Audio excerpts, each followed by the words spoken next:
you. Um, when we were just sitting before we entered into this auditorium, we were just discussing what we should be doing here. And I said that perhaps a good thing would be that unlike a typical keynote, which is,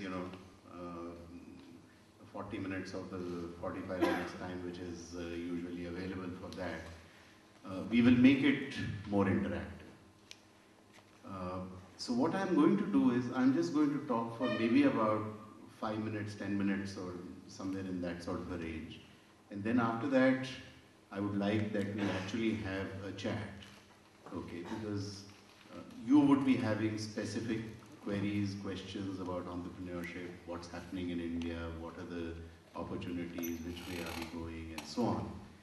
And so what I will do is that I'll do it in a more interactive fashion rather than just as a speech from the podium. So, if you look at the topic that you have for this particular conference, and earlier statement which was made that East is the new West, indeed there is a complete change which is taking place as far as entrepreneurship is concerned. So, recall almost about 300, 400 years back, India was the hub of activity. It was, India and China were the two countries which actually contributed to 50% of the world GDP. But because we kept away from technology, because there were various social reasons because of which, somehow we got left behind. The Renaissance, when the entire world emerged out of the Dark Ages, the emergence happened more in Europe. And because of the Renaissance occurring in Europe, what we saw was that there was a complete shift that started taking place. Colonization resulted in that entire shift taking place, and consequent to colonization, what happened was that India and China, their share in the world GDP dropped down dramatically, and from 50% it became less than 1%. That was the sort of a shift that took place, and the growth engine of the world economy was Europe. Of course, this entire thing started changing in the last century. More European nations coming up, vying for power, trying to find their own places. It's very interesting. If you look at the entire European history, you would suddenly find that, Russia emerges and then everybody gangs against them, or Spain emerges and then everybody gangs against them, and France emerges and everybody gangs against them. And, this was the typical sort of a thing that kept on happening. And then you have a new player, Germany, and so you have World War I, World War II, and that saw the ascendance of the United States.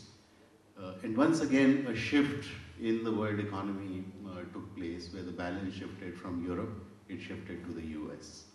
But now I think it is coming a full circle, and it is coming back into India. But what happened during this time was that entrepreneurship, which was there in our blood, which was there in our genes, somehow took a backstage. The middle class ambitions became that, get yourself educated, become a professional,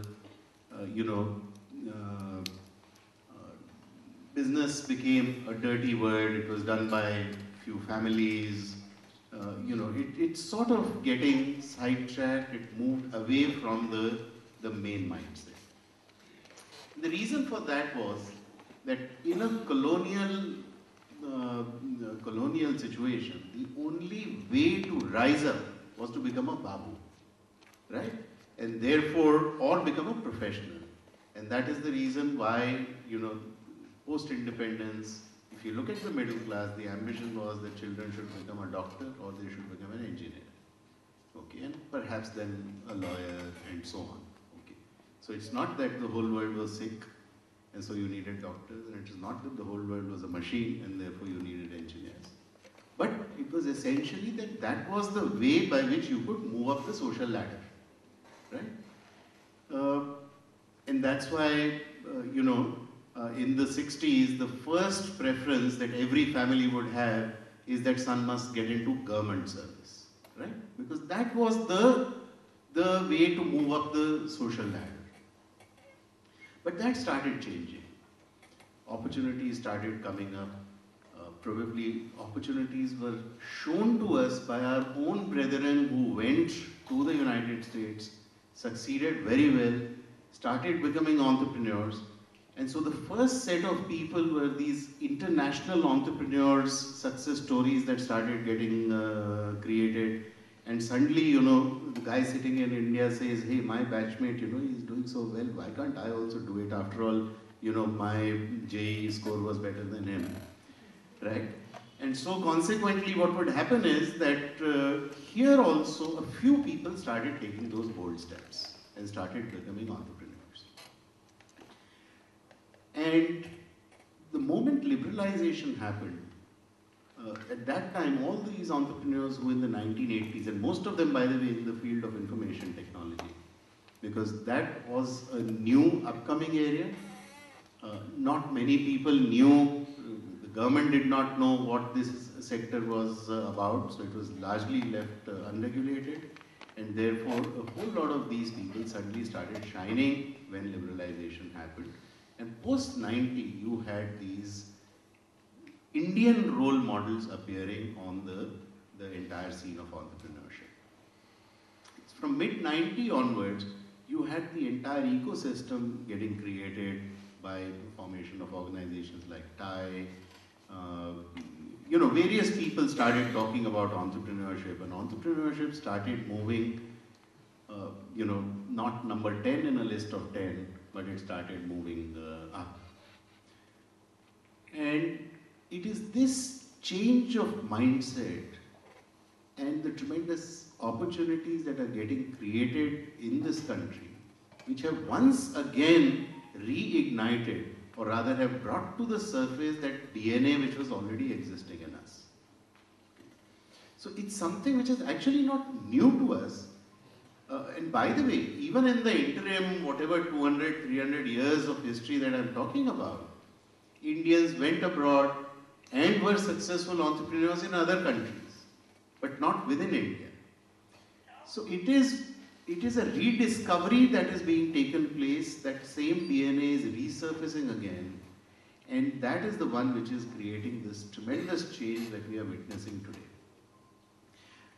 In terms of the ecosystem, now the sort of ecosystem which is there is starting right from education. So at school level, you have now entrepreneurship in curriculum. College level, there are special courses which are there. There are clubs which are there in entrepreneurship. You have incubators where you can actually test your, your different business plan competitions which help you fine-tune your plans. You have organizations like TiE, NEN, Proto, large number of organizations which are today there, which are ensuring that this entire ecosystem comes up. You have funding, so you have the angel networks, you have VCs, you have private equity players. The entire situation has completely transformed in the last 15 years. And I think you guys are very lucky to be in a situation of that sort, right? India is exploding, there are entrepreneurial opportunities, and it is for youngsters like you to take advantage of those opportunities. Okay? So that I thought I would just sort of set the base, and then after that perhaps Geetika, you may have some questions, and then after that I'll take questions from all of you. So one of the things that comes to mind is that while we may have a lot of people here who are keen to become entrepreneurs, but what would you give them as tips or advice to tell them about the things that they should start doing to prepare themselves for this journey to become entrepreneurs? Okay, so I have these 4 things which I think are very essential for entrepreneurship. Okay, the first thing is that there has to be an aspiration. Okay, you have to aspire for it. You have to be hungry for it. You have to be, until and unless that aspiration is there, until and unless that hunger is there, until and unless that fire in the belly exists, okay, things will not happen. So you must really feel for what you want to do. So that's